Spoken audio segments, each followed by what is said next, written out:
Chers amis, bienvenue à notre émission La Bible pratico-pratique. C'est toujours un réel plaisir de vous parler en sachant que vous continuez de progresser dans votre cheminement en fait vers la sanctification. Et vous voyez, les sujets qu'on traite vraiment, c'est des sujets pour le cœur. Parce que le cœur, nous avons besoin de cœur pur pour voir le Seigneur. C'est sûr qu'on vit sur cette terre, mais nous avons l'espérance de la vie éternelle. Donc en Jésus-Christ, nous avons cette espérance de la vie éternelle parce que le désir du cœur de Dieu, c'est de nous ramener en sa présence et de vivre éternellement avec lui. Donc ça prend le cœur pur. Et comme je dis souvent, le message, c'est pas pour vous juger, mais c'est pour vous amener à prendre conscience et à vous laisser transformer pour la gloire éternelle. Parce qu'un jour, tous les hommes vont se réveiller, soit pour la honte et le pauvre éternel ou la gloire éternelle. Le désir de mon cœur pour vous, c'est de vous voir réveiller dans la gloire éternelle. Et c'est ce que je fais à chaque jour aussi. Donc je fais l'effort de purifier mon cœur. Je prie le Seigneur de purifier mon cœur aussi et de faire de mon cœur son sanctuaire. C'est quelque chose qui est possible, mais ça prend cette transformation. Et c'est la parole qui peut nous transformer. C'est la parole qui peut briser le roc très dur qui est notre cœur parfois qui est très dur. C'est comme une épée.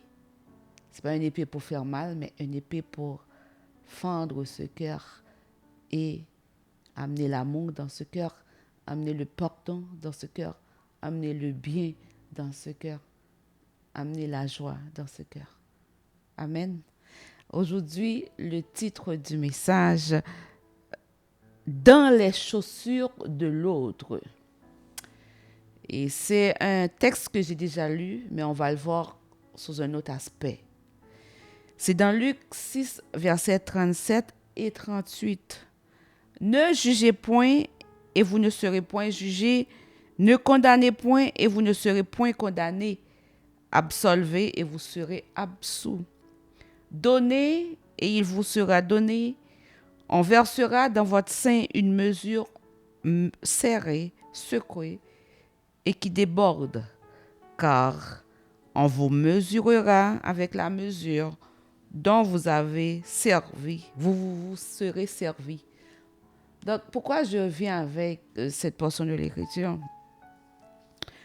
Souvent, les gens ont tendance à juger, mais ils ne sont pas dans les chaussures de l'autre. Ils ne vivent pas la situation. Ils ne savent pas par quoi cette personne est en train de passer, de vivre, par quoi cette personne passe.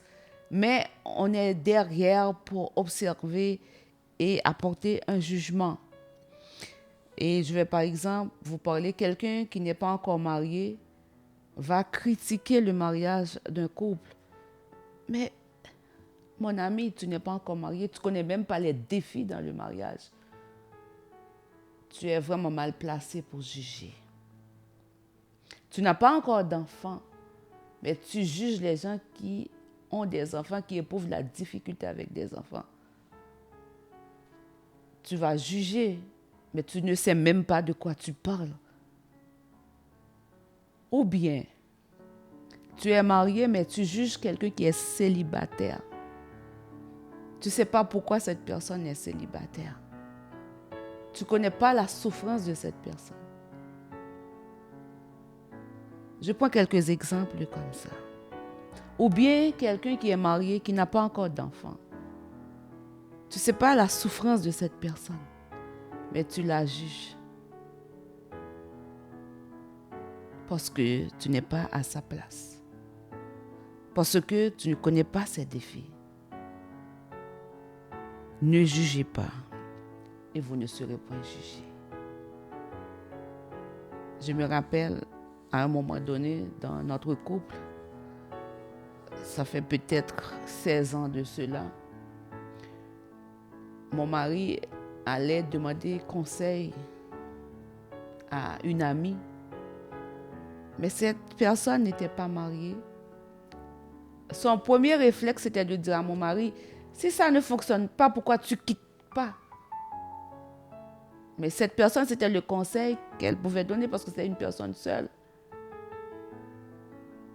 Donc, elle ne pouvait pas comprendre les défis dans le mariage.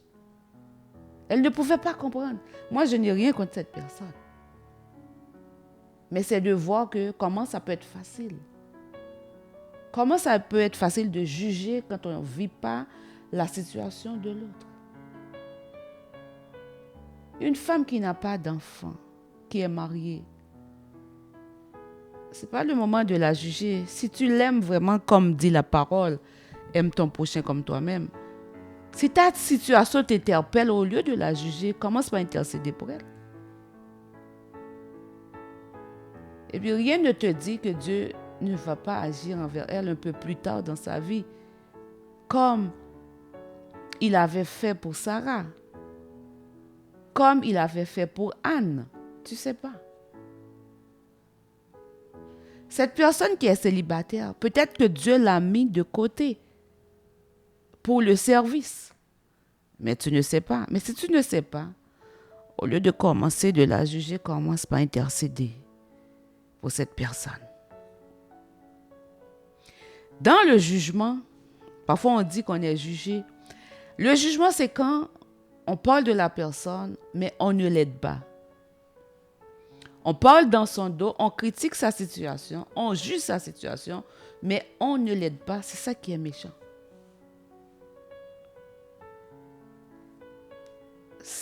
Ne pas juger, ça ne veut pas dire qu'il ne faut pas exhorter les gens.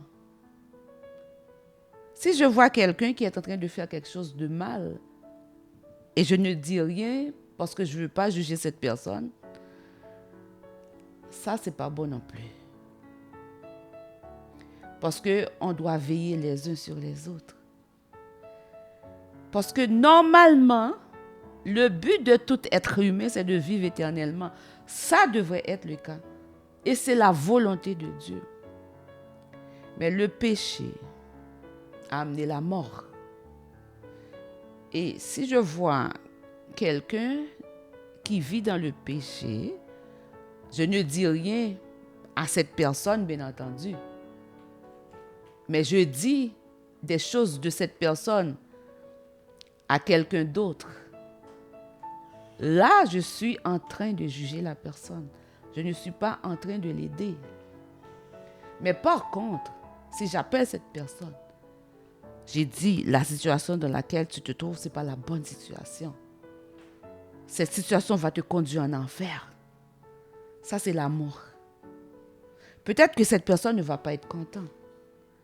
Mais je vais être comme la sentinelle dans Ézéchiel, le chapitre 33.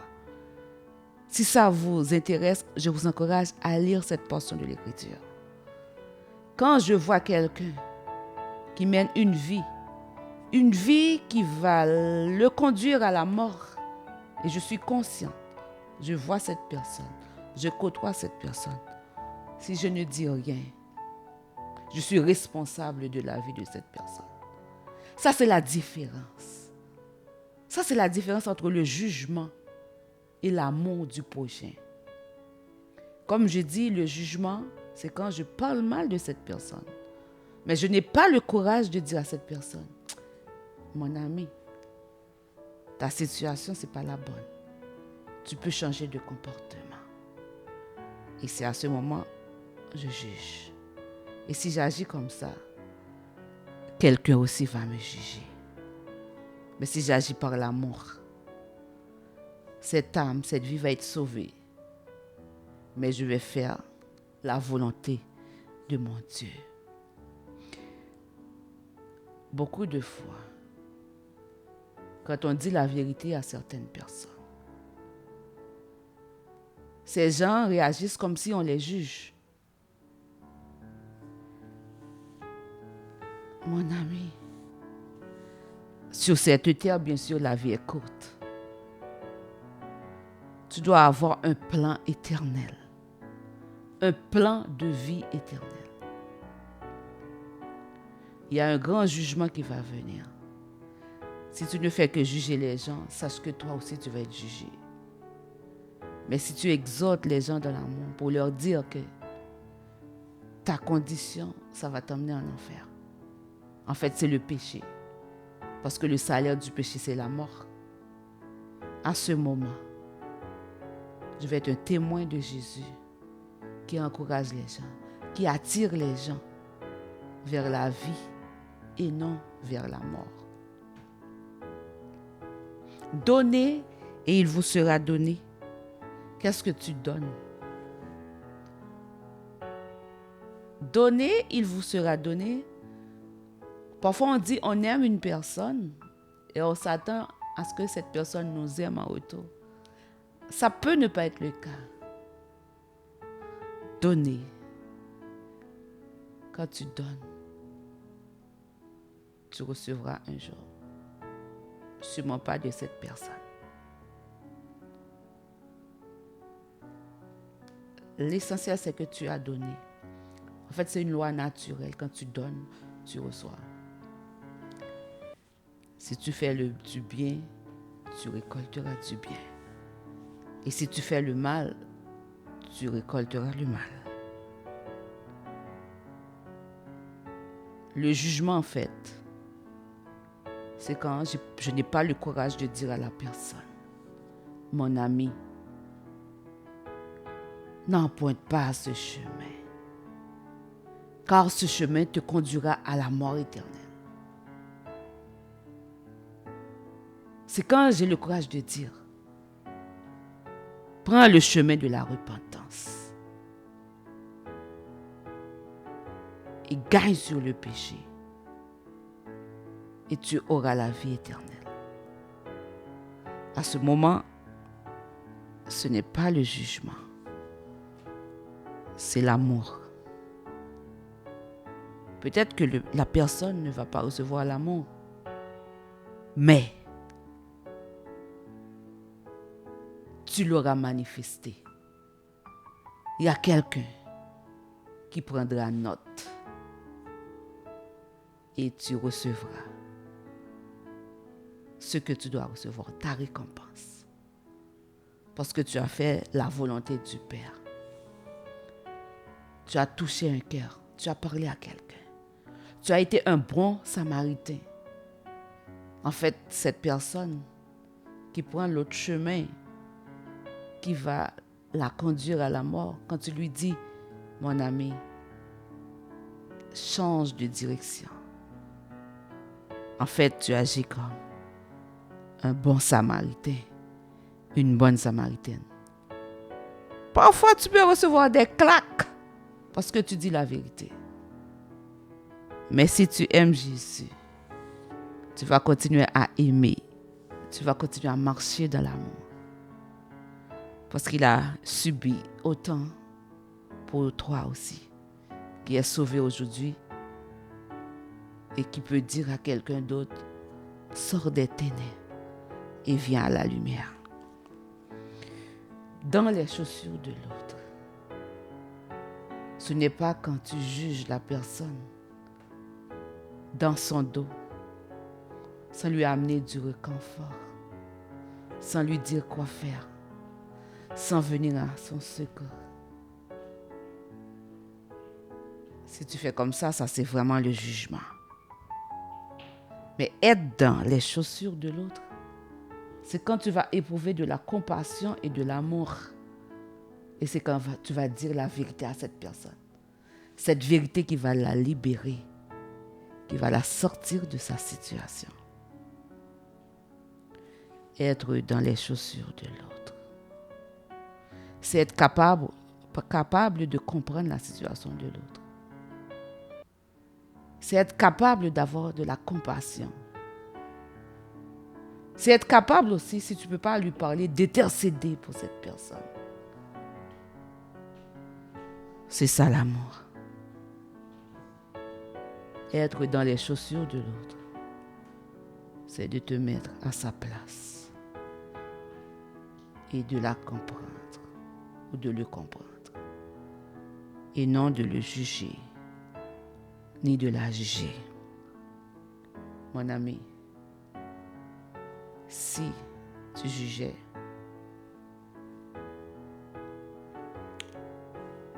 tu peux prendre une décision aujourd'hui de te mettre à la place de l'autre et de commencer par montrer ou manifester de l'amour, de la compassion. Et surtout, dire la vérité. Parce que c'est la vérité qui va sauver la personne. C'est la vérité qui va la délivrer. Mais cette vérité, ce n'est pas dans ta chair que tu vas la puiser, c'est dans la parole de Dieu. Parce que cette Bible, qui est la parole de Dieu, a tout pour vivre. Parce que cette parole, c'est une parole de vie. Ce n'est pas en fonction de tes émotions que tu vas parler à la personne, mais en fonction de ce que dit la parole de Dieu. Cette parole qui sauve, qui délivre. Être dans les chaussures de l'autre. Ça te dit quelque chose, mon ami? Si ça te fait réfléchir, parce que tu jugeais avant, ne sois pas dans la culpabilité, mais sois de préférence dans la repentance. Comme je dis toujours, la parole de Dieu dit, Dieu fait grâce à tout cœur repentant. Et commence par devenir une nouvelle personne maintenant. Quelqu'un qui va dire la vérité, même quand parfois c'est dur, mais que cette vérité soit empreinte d'amour et de compassion, même quand tu vas souffrir. Être dans les chaussures de l'autre. Il faut dire la vérité. Et parfois, on va souffrir. Mais c'est une souffrance qui va être dans la compassion. Que Dieu te bénisse.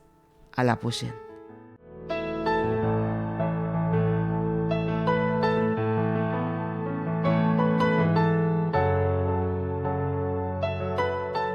Et quand cette parole est pratiquée, ça transforme les vies, ça restaure des âmes, ça guérit les cœurs. Tu as besoin de demeurer dans le champ pour que tu sois cultivé, transformé. Et c'est à ce moment que tu vas pouvoir pardonner alors que c'était difficile pour toi avant. Que ton cœur va être guéri. Que ton cœur va être restauré. Que tu vas pouvoir faire du bien à ces gens même qui te font du mal. Là où est ton trésor, là aussi sera ton cœur.